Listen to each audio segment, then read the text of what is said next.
පොදුවේ ඇවිත් තියෙන්නේ දුක කියන එකට හේතු වෙලා තියෙන්නේ භෞතික සම්පත් වල ඌනතාවය.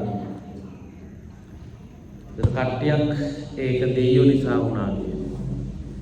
තව කට්ටියක් ඒක කාගේ හරි මොකක් හරි බලපෑමක් නිසා වුණා කියලා කියනවා. තව කට්ටියක් ඒකට මොනවා හරි කර්මයේ දායකත්වයක් තියෙනවා. තව කට්ටියක් ඒකට ජාති ආගම් කුල මල වේද රටවල් මේ වගේ තියෙන තත්වයන් එක්කේ තත්වය හටගලා තියෙනවා කියලා කියනවා. මේව විවිධ ඒවා කියමින් ඔක්කොම කියන්නේ එකක්. ඒ තමයි භෞතිකව තියෙන සම්පත් අඩුපාඩු සහිතයි. ඒ හින්දා තමයි දුක උපදින්නේ කියන එක. ඒක ගොඩක් ආගම් හැදිලා තියෙන්නේ ඒකට පිළියමක් වෙනවා. ඒක ඇත්ත වෙන්නේ නැති කියලා හිතලා ඒකට පිළියමක් හැටියට තමයි මේක ගැන කතා කරන්නේ. ඒ නිසා බුදු පූජාවන් සත්‍යක්‍රියාවන් මේක ඒවා තුල කියනවා ඒක කළාම අර භෞතික සම්පත්තිය වැඩි කරගන්න පුළුවන්. එහෙම හිතලා එහෙම අදිෂ්ඨාන කරලා එහෙම ඉල්ලලා එහෙම ලබා ගැනීම සඳහා සල්ලි හොයලා බලය හොයලා මේක කරගන්න. නමුත් බුදුහාමුදුරුවන්ගේ ගැනීම වෙනමම තර්කයක් වෙනමම දෘෂ්ටි කෝණයකින් තමයි තියෙන්නේ.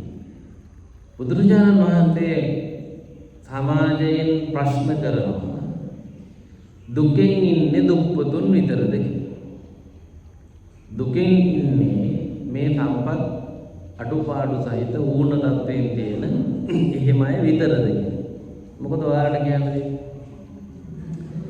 නෑ ඕන තරම් සල්ලි තියෙන ඕන තරම් යාන වාහන තියෙන ඕන තරම් සම්පත් තියෙන ඕන තරම් ඕනම දෙයක් ඕන තරම් තියෙන අය ඉන්නවා. ඒ අය අතර දුකෙන් ඉන්න අය ඉන්නවා. ඒ අතර දුකෙන් ඉන්න අය පැහැදිලිවම ඉන්නවා නේද? එතකොට සැපෙන් ඉන්නේ ධනවත් අය විතරද? ඊළඟ ප්‍රශ්නය. සතුටෙන් ඉන්නේ සල්ලි තියෙන සෝසත් අය විතරද කියලා බලමුවාම නෑ. ඒ අය අතර දුකෙන් ඉන්න අය ඉන්නවා. හරි? දුප්පත් අය අතර සන්තෝෂෙන් ඉන්න අය. දුප්පත් අය අතර ඒ කියන්නේ මොනවත්ම නැතත් සන්තෝෂෙන් ඉන්න අය ඉන්නවා. හරි? එහෙමනම් බුදුරජාණන් වහන්සේගේ ඊළඟ තර්කය ප්‍රශ්නය තමයි දුක සහ සැප සඳහා භෞතිකය බලපාලා නෑ නේද? භෞතිකය නෙමෙයි නේද බලපාලා දෙන්නේ කියන්නේ. හරිනේ නේද? දැන් දුප්පත් අය සියලු දෙනා ඉන්නේ දුකෙන් නෙමෙයි නම් හරි? පොහොසත් සියලු දෙනාම සතුටෙන් ඉන්නවත් නෙමෙයි නම් දුප්පතුන් අතර දුක සැප දෙකම කට්ටිය ඉන්නවා නම් පොහොසතුන් අතර දුක සැප දෙකම දෙන කට්ටිය ඉන්නවා නම් මේ සිදුවීම වෙනස් කරපු හේතුව ධනය වෙන්න බෑ. ධනය වෙන්න භෞතික සම්පත්තිය වෙන්න මොනම විදිහකින්වත් පුළුවන්කමක් නෑ. එසම බුදුරජාණන් වහන්සේ මේකට පැහැදිලි කළා සාපේක්ෂව මේ ධනය සහ සිතුවිලි අතර තියෙන ගනුදෙනුව තමයි දුක නිර්මාණය කරන්න කියන්නේ. ලෝකයේ ඇත්තටම සාපේක්ෂතාවාදයට පිටියට බටහිර නමක් තියෙන. ඒ සම්බන්ධයෙන් ලෝකයේ පැරණිම ප්‍රකාශනයේ තියෙන්නේ බුදුරජාණන් වහන්සේ. බුදුරජාණන් වහන්සේ තමයි දුක සම්බන්ධයෙන් කතා කරනකොට ඒකට සිතුවිලි වලට සාපේක්ෂව භෞතිකය කියන සාධකය මත තමයි දුක සතුට ඇති වෙන්නේ කියන එක පැහැදිලි කරලා තියෙනවා. බුදුදහම කියන්නේ මොකක්ද? අපි හිතෙන් බලාපොරොත්තු වෙනවා යමක්. අපිට ස්වභාවිකව හම්බ වෙනවා තියෙනවා යම් ප්‍රමාණයක්.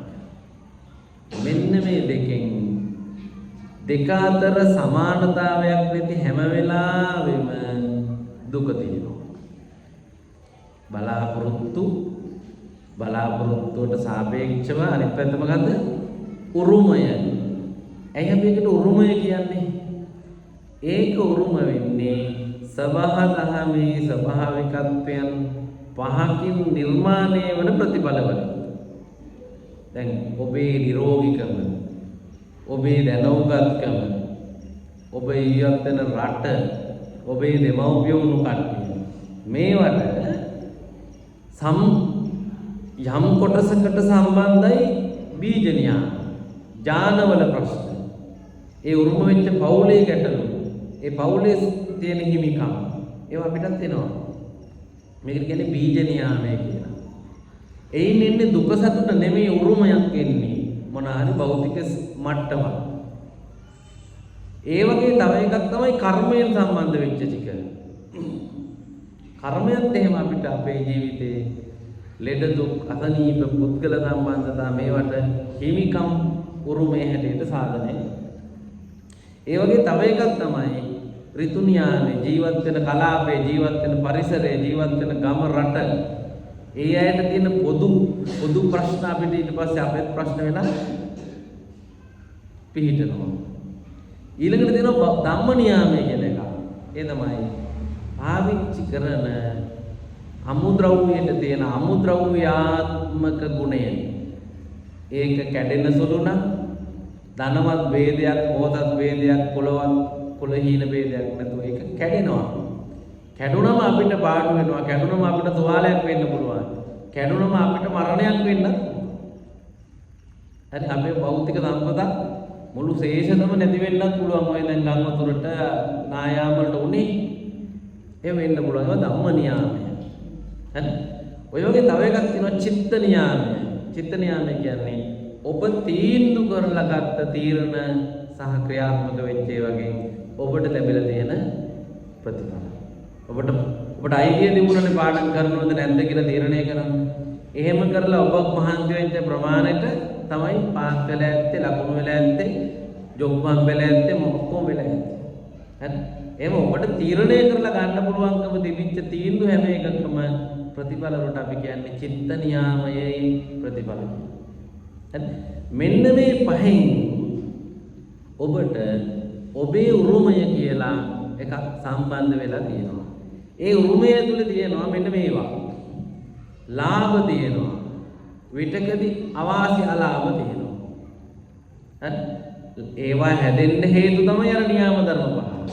නියාම ධර්මයෙන් හැදිච්ච ප්‍රතිඵලවල තියෙනවා කීර්ති ප්‍රසංසා, නිന്ദා අපහාස. Tamanට ඕනේව තියෙන බව සහ නැති බව යත අයත. හරි. තියෙනේව Tamanට සුව පහසු කියන දෙන බව සහ තේනේව නිසා Tamanට ප්‍රශ්න තියෙන බව. හරි. මෙන්න මේ කියන අටලෝ දහම බුදුපදේ බුදුමහරහත් පුතජන දේව මනුස්ස ප්‍රේත කියලා වෙනසක් නැහැ. නිෂ්පාදනය වෙන්නේ අර හේතු පහෙන්. එනක පුද්ගල බද්ධව කෙනාගෙන් කෙනාට වෙනස්ව හම්බ වෙනවා. හරි. මෙන්න මේ උරුමය අනුව මට මොනව ලැබෙවිද?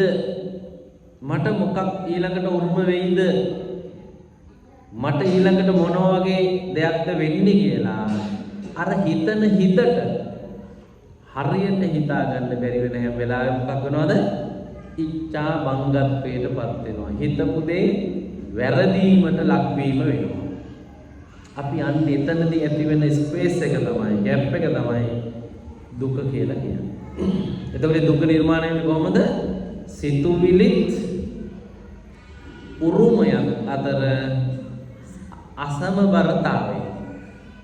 කුටින්ම හිතපු දේ හිතපු විදිහට උනේ නැති වුනහම වේදනාවක්, දුකක් දැනෙනවා. ඒකට අදාළ නැහැ සල්ලි තියනවද නැද්ද කියන්නේ.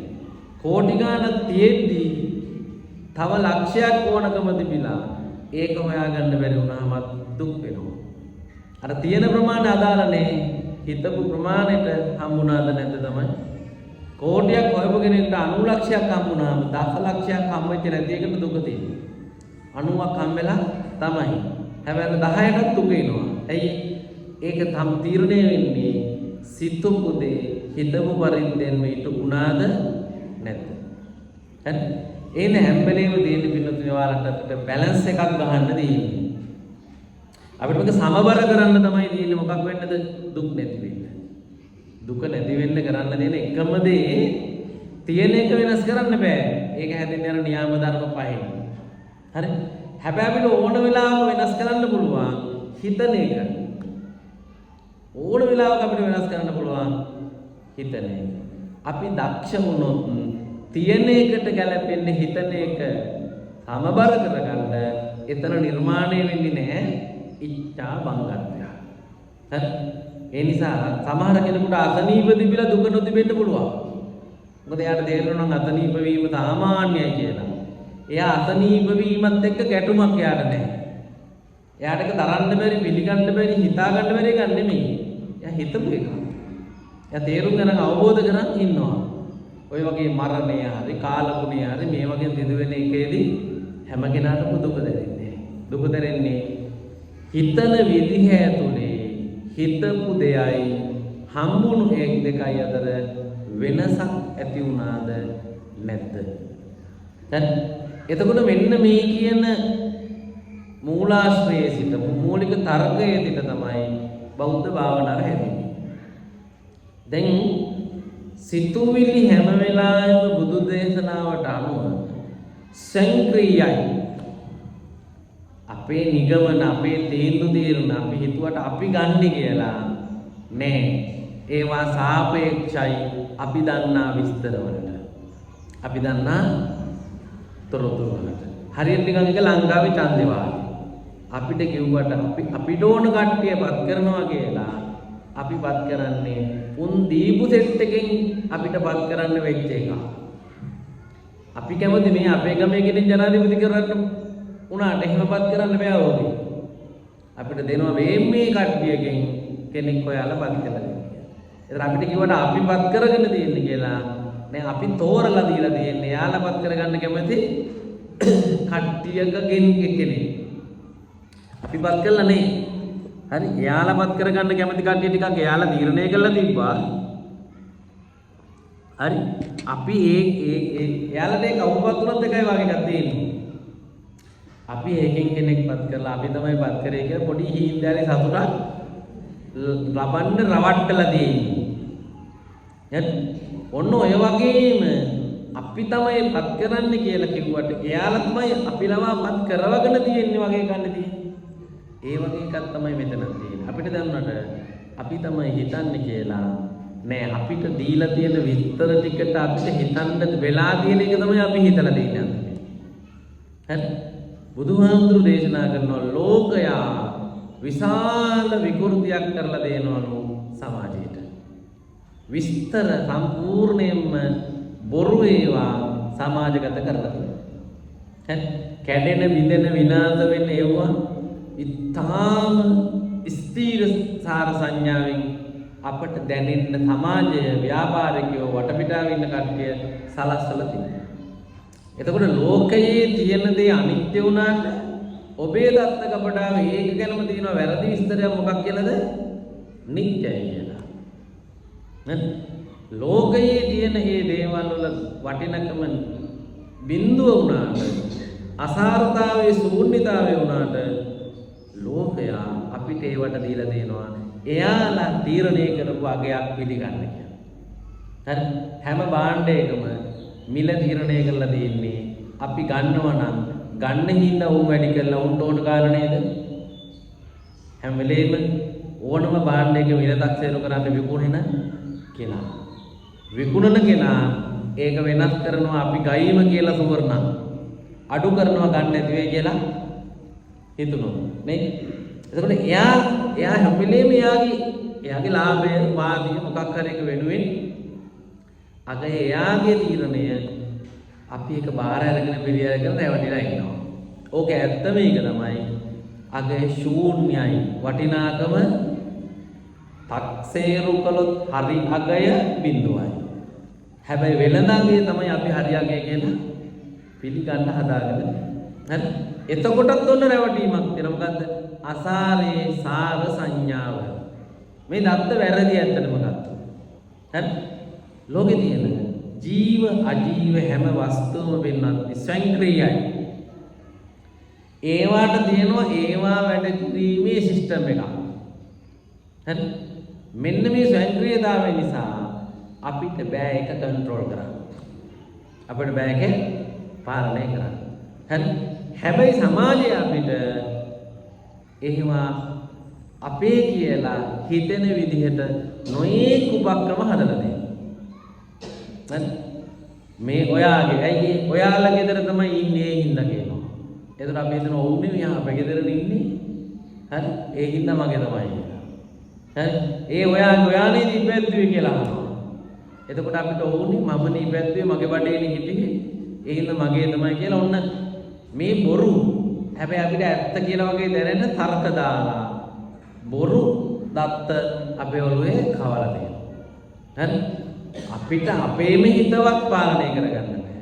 අපිට අපේම ඇඟවත් අපිට ඕනේ කාදා ගන්න බෑ. එහෙම එකේ අපිට මේ සමාජයේ සමහරලාවට කට්ටියක් ඉතර අත්සන් කරලා කට්ටියම ඉතර අත්සන් කරලා ඒක ලියාපදිංචිත් කරලා දෙන්නේ ඒ හින්දා එයා ඔයාගේ තමයි දැන් කියලා අපිට කියනවා. ඔය වගේ ඔයාලගේ නේද ඒකේ රිසිට් එක තියෙන්නේ. ඔයාලගේ ළඟ නේද ඒක වළංගු බලපත්‍රය තියෙන්නේ. ඒ හින්දා වාට තමයි අයිති කියන මේ ඔක්කොම අපිට අයිතිය පිළිබඳ රවට්ටන්න හදපු කිසියම් සාධක. ඒ කොළ කෑලි අතේ තියාගෙන අපි මොකෝ කරන්නේ? දැන් ඒක මගේ කියලා අමුතු තෘප්තිමත් භාවයකටපත් වෙලා අමුතු බැඳීමක් ඇති කරගෙන අමුතු දත්තයකින් රැවටිලා ඒකට මට ඕන විදිහේ පැවැත්මක් අනකරමින් ඉන්න හදනවා. බෑ නේද උනාට? බෑයි. මේ හරියට නිකන් අයිස් කැටයකට රත් වෙද්දි දිය වෙන්න එපා කියන වගේ කතාවක්. ඒක රත් වෙනකොට දිය වෙනවාමයි. කෙනෙක් කිව්වොත් එහෙම ඕකේ බලපත්‍රයේ දෙන්නේ අර ළඟ යා කිව්වොත් විතරක් දිය වෙන්නේ කියලා. අයිස් කැටේට බෑ එහෙම කරන්න. අයිස් කැටේ ධර්මතාවය තමයි රත් වුනහම දිය වෙන්නේ. ඒ වගේ අපිට තියෙන්නේ අර ස්වභාවික අර න්‍යාම ධර්ම පහේ උරුමය. ඒක කාලඟ මගේ අයිතිය යාට දෙන්නේ කියලා කොලේ තිබ්බා. මගේ එක වෙනස් වෙන්නේ නැහැ. යාට මගේ එක වෙනස් කරන්න බෑනේ. ඔන්න ඔය தත්ත්වයක් ඔයාලගේ හිතේ වැරදි. මොකද අනත්තේ අත්ත් සංඥාව පාලනය කරන්න බැරි ඒවා අයිති මගේ කියලා හිතලා මට නම් පාලනය කරන්න පුළුවන් වාගේ හිතෙන්නේ. හරි? මෙන්න මෙහෙම අනිච්චේ නිච්ච සංඥාව, අසාරේ සාර සංඥාව, අනත්තේ අත්ත් සංඥාව සහ දුක්ඛේ සුඛ සංඥාව. ඇත්තටම දුක උරුම වෙන්න තියෙන්නේ. හැබැයි සමාජය අපිව රවට්ටලා දෙන්නේ ඒක කරා නම් තමයි සැප ලැබෙන්නේ කියලා. උදාහරණයක් කියන්නේ එහෙම ඇත්තටම දුක තියෙන්නේ. ඒ වුණාට සමාජ කට්ටිය ඔයාලට ඒක කරනකොට කිව්වේ ඒක කරා නම් තමයි සැප පටන් ගන්න කියලා වාගේ. ඒක උදාහරණයක් කියන්නේ. විවාහය මාති දන්නේ ඒකම කියන්න තමයි. නේද? විවාහය ඇත්තටම දුක තියෙන්නේ. හරි? හැබැයි සමාජයේ අපිට ඒක සඳහා පොළඹවලා තියෙන දෘෂ්ටිය මොකද්ද? සතුටෙන් හැපෙන්න ඉන්න නම් විවාහ වෙන්න ඕනේ. ඔය වගේ අපිට සමහර විට අපේම කියන වාහනයක් තියෙන එක දුක වෙන්න පුළුවන්. දුක වෙන්න පුළුවන්. හැබැයි හිතවල දෙන්නේ සැපට. අනන්තවත් ප්‍රමාණයක් තියෙනවා දුක්ඛේ සුඛ සංඥා. හරි? දුක්ඛේ සුඛ සංඥා. හරි? මෙන්න මේ වැරදි දත්ත ටික හින්න පින්වත්නි ඔබට එක දෙයක් හැමදාම තාම හරියටම වෙන්නේ නැහැ. ඒ තමයි මේ වැරදි දත්ත ටික අනුව ඊළඟ මොහොත ගැන ඔබ අනුමාන කරන සංක්‍රීය ඔබේ අනුමානය සහ ඇත්ත වශයෙන් සිදුවන උරුමය කියන දෙක තාම සමාන වෙන්නේ නැහැ. ඇයි ඒ දත්ත කබඩාවේ දත්ත වැරදි. මේකට ධර්මය කියන්නේ පින්නත් අවිද්‍යාව කියලා. ඔයාලගේ ළඟ තියෙන දත්ත කබඩාවේ දත්ත වැරදි. මේ වැරදි දත්ත ටික තමයි ධර්මයේදී කියන්නේ අවිද්‍යාව කියලා. ඒකට අයිති අර අනිත්‍ය දේ නිට්ටයයි කියලා රැවටිලා ඉන්නවා. අසාර දේ සාරවත් කියලා රැවටිලා ඉන්නවා. අනාත්ම දේ ආත්මීයයි කියලා රැවටිලා ඉන්නවා. සැප ලැබෙනවා කියලා දුක ලැබෙනවාට එකට අහු වෙලා ඉන්නවා. හරි? මෙන්න මේ වැරදි දත්ත ටික හින්දා මොකද වෙන්නේ?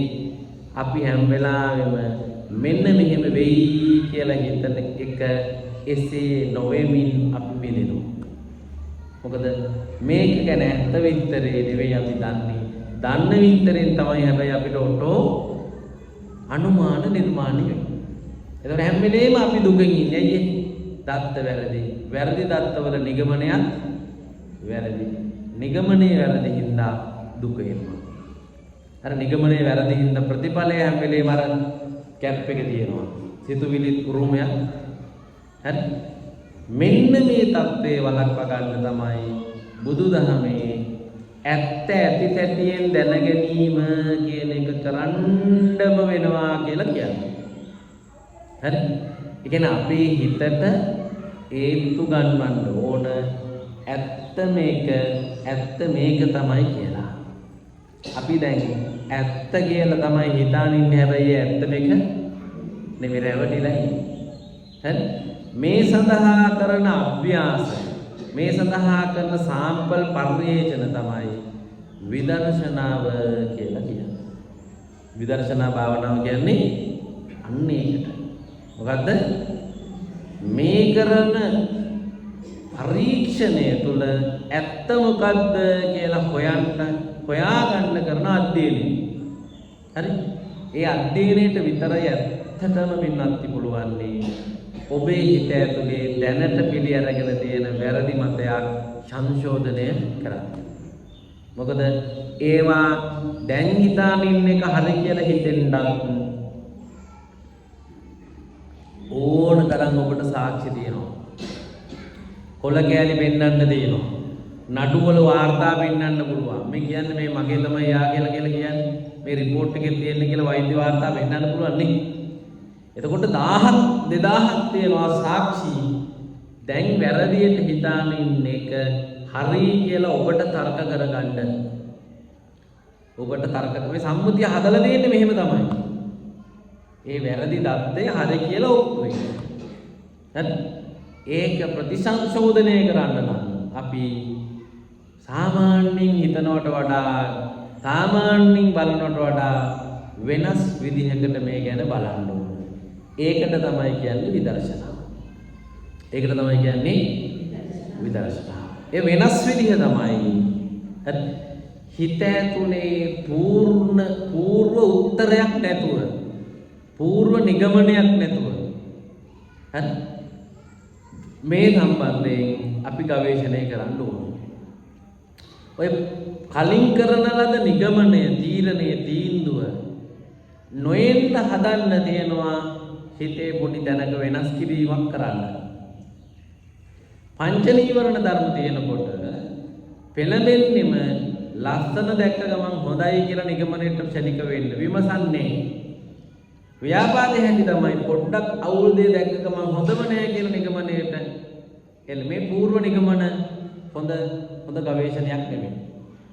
ඒකින්ද ඒ අපේ කලබලකාරී නිගමනයන් නැතිවීමේ අභ්‍යන්තර දුබල මනෝභාවයන් වන නීවරණ ධර්ම යටපත් කිරීම කියන්නේ වෙනත් විදර්ශනාවේ අත්‍යවශ්‍ය යෝග්‍යතාවයක්. ඒ කියන්නේ ඔබ සමාධිය නොවඩා නීවරණ හලන්නේ නැතුව නීවරණ වල ක්‍රියාකාරීත්වය යටපත් කරන්නේ නැතුව හරි යටපත් කරන්නේ නැතුව විදර්ශනා වැඩුවත් එකයි නොවැඩුවත් එකයි. වැඩුවත් එන්නේ වැරදි දත්තමයි වැඩලා වැඩක් නෑ. අනිවාර්යෙන් ඒ නිසා විදර්ශනා වඩන්න ඕනේ කොහොමද? නීවරණ ධර්ම යටපත් කරලා මේ පරණ දත්ත නිසා මේ අලුත් පරීක්ෂණයට බාධා වීම වළක්වාගෙන ඒකෙන් නැති කරලා මේ වෙලාව විවෘතව බලන්න පුළුවන් මානසිකත්වය හදාගන්න. අපි ඒකට කියනවා සමාධිය කියලා. එහෙම නැත්නම් උපේක්ෂාව කියලා. හරි? ධර්මයේ සමාධි භාවනාව කියන්නේ වෙනවත් මෙන්න මේ අවශ්‍යතාවය ඉටු කර දෙන අභ්‍යාසයට. දැන් බලන්නකො අර වැරදි දත්ත ටික නිවැරදි කිරීම සඳහා සිදු කරන පරිශ්‍රණය විදර්ශනා භාවනාව. විදර්ශනා වඩන්න යෝග්‍ය හිතක් නිර්මාණය කර ගැනීම සඳහා නීවරණ ධර්ම පහ කිරීම සඳහා සිදු කරන අභ්‍යාසය සමාධි භාවනා. මෙව නැතුව නිවන් දකින්න බෑ. මෙව දකින්න නැතුව ඔබට දුකෙන් මිදෙන්න බෑ. හරි? ඊළඟට සමාධිය වර්ධනය වීම සඳහා අවශ්‍ය කරන මූලික ගුණාංගය තමයි යෝනිසෝ මනසිකාරය. මොකද සමාධිය ගැන කතා කරද්දී කියනවා නීවරණ ඇති වෙන්නේ ඔබේ පාලනයෙන් තොරව පංචකාම ගැන ඔහි හිතනකොට, පිට පෙනුමින් හිතනකොට, ඇතුළට ගැඹුරට නොසිතා හිතනකොට. මේ ඔක්කොම ඉන්නේ අර කලබල නිගමන පහින්. කාමච්ඡන්ද, ව්‍යාපාද, තීන මිද්ද, උද්ධච්ච කුච්ච. ඒ හැඟීම් ටික හින්දා ඇත්ත ඇතිදැටියෙන් පෙනෙන්න දෙන්නේ අපිට. හරි? ඒ එහෙම වීම වලක්ව ගන්න අපි කල්පනාවෙන් ඉන්න පටන් ගන්නවා. සතිමත්ව ඉන්න පටන් ගන්නවා. ඒ වගේම බුදුරජාණන් වහන්සේ දේශනා කළ දෙනවා අපිට පංචකාම වස්තු මග ඇරලා වෙනම එකක් එක්ක හිතා ඉන්න හොඳ මාතෘකා ටිකක්. ඒ මාතෘකාවට තමයි කියන්නේ සමාධි කමඨහන් කියලා. මෙන්න මේ සමාධි කමඨහන් වල අර පංචකාම වලට හිත යන්නේම නැතුව තියාගන්න හැකිනම් තමයි ඔයාලට නීවරණ ධර්ම සංසිඳවන්න පුළුවන්. හරි? නීවරණ ධර්ම ඇති වෙන්නේ පංචකාම වස්තු නිසා. ඒ පැත්තට ගියොත් ඇවිස්සෙනවා.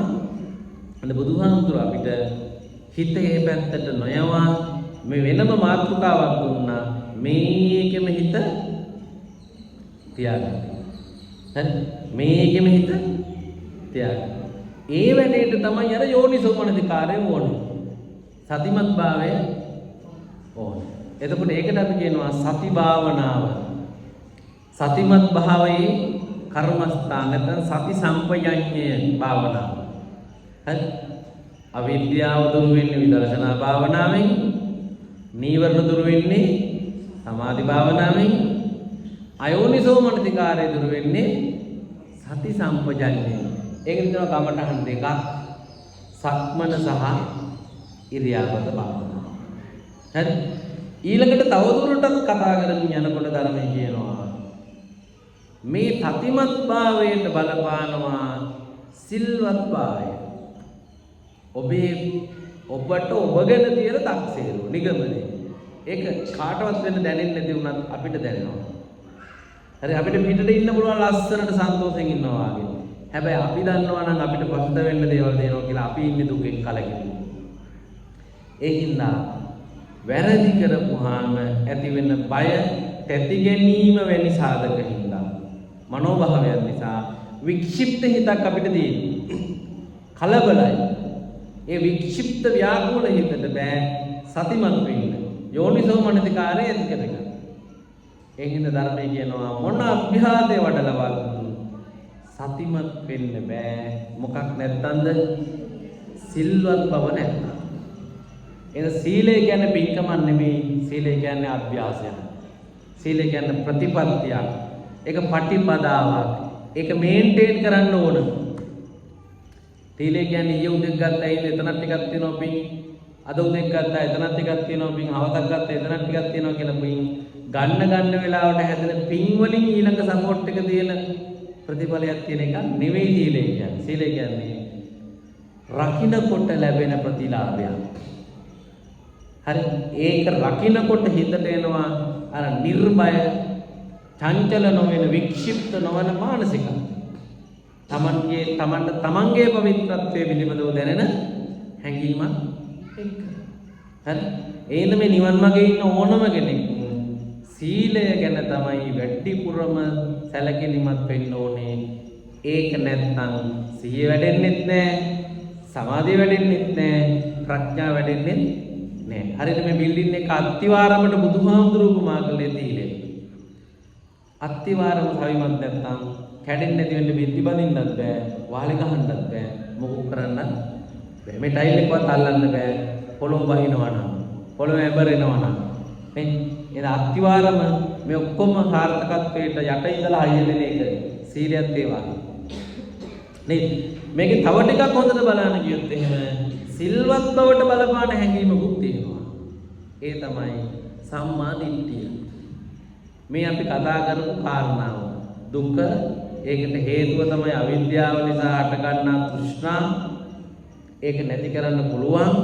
නැති කරන්න විදිහක් තියෙනවා. අපිට තියෙන මහන්ති වෙන්නනේ කියලා. අන්නේ හැඟීමට අපි කියනවා චතුරාර්ය සත්‍ය පිළිබඳව දැනගත්ත නුවණ සම්මා දිට්ඨිය. හරි. ඒක තියෙනවා කර්ම විපාක ගැන ඉගැන්වීම. ඒක තියෙනවා මේ කියන ලෝකය ගැන පොදු සත්‍යතා රාශියක් නියම ධර්ම මේ වගේ ඒවා ගැනත් ඉගෙන ගැනීම. හරි. සම්මා දිට්ඨිය හොඳටම ආවොත් තමයි ඒ හින්දා සිල්වත් වෙන්න හිතෙන්නේ. සිල්වත් වීම හොඳටම වෙද්දි තමයි ඒකෙ පිටින් සති සම්පජඤ්ඤය වැඩ කරන්නේ. සති සම්පජඤ්ඤය ශක්තිමත් වෙද්දි තමයි සක්මණෙන් ඉරියාපතේ ඒක දියුණු කරන්න පුළුවන්. එහෙම දියුණු කරගත්ත කෙනෙක්ට විතරයි ඇත්ත වශයෙන්ම සමාධිය වඩන්න සුදුසුකම් තියෙන්නේ, වැඩෙන්නේ. සමාධිය වෙන්න නීවරණ යටපත් නම් විතරයි ඔයාලා විදර්ශනා වැඩුවට කමක් නැත්තේ. එතකොට යැත්ත කියන දැනෙන්න, පෙනෙන්න, තේරෙන්න පටන් ගන්නනේ. එතකොට ඔබට නිවන් දකින්න පුළුවන්. හරි. එතකොට බුදුහාමුදුරුවන්ගේ දෘෂ්ටිය වෙනම පැත්තක තියෙන කියන එක පැහැදිලි. උන්වහන්සේගේ දේශනාවට අනුව අපි ලෝකය ගැන නිවර්දිව දැනෙන්නෙක් වීමෙන් දුක දුරු කර ගන්න පුළුවන්. අපි හිතලා කටපාඩම් කරපුවා මතක් කර මෙහෙමලු ලෝකෙ ගැන බුදුහාරෝ කියලා තියෙන්නේ කියලා කියවට වැඩක් නැහැ. නේද? අපිට ලෝකේ දැනෙන්න ඕන ලෝකයේ තියෙන විදිහට. අපි මේකට කියන මොකද්ද ධර්මයේ යථා භූත ඥානය.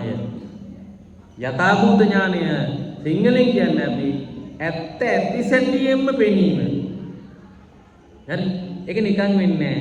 පියවර ගණනාවකින් එතෙන් අපිට ලඟ වෙන්න තියෙනවා. අපි මේ වැඩසටහනේදී සිද්ධ කරන්න බලාපොරොත්තු වෙන්නේ ආන්න ඒ සතිමත් වෙලා සමාධිය ලැබලා විදර්ශනාව දිනු කරන අභ්‍යාස පුහුණු කිරීම. ඉතින් මේකට තමන්ගේ මහන්සි වීම මතම තමයි තමන්ගේ දියුණු වීම සකස් කරන්න තියෙන්නේ. ඒකට පින දෙවියෝ කවුරු හරි කෙනෙකුගේ බලය මේ වගේ කිසිවක් අපිට දැන් මෙතනින් එහාට කරන්න නැහැ. කරන්න දෙන්නේ තනිකර තමන් කැප වෙන ප්‍රමාණයට තමන්ට කුසලතා දිනු කරගෙන දිනු වෙන්න පුළුවන්. ඒ දිනු වෙන හැම කුසලතාවයක්ම අපේ ප්‍රශ්නයක් විසඳනවා. අපිට තියෙන මානසික ප්‍රශ්නයක් විසඳනවා. ඉතින් ඔන්න ඔය හැඟීම හිතට අරගෙන එවනම් අපි අද දවසේ මේ කර්මස්ථානයන් පුරුදු කරන්න පටන් ගමු.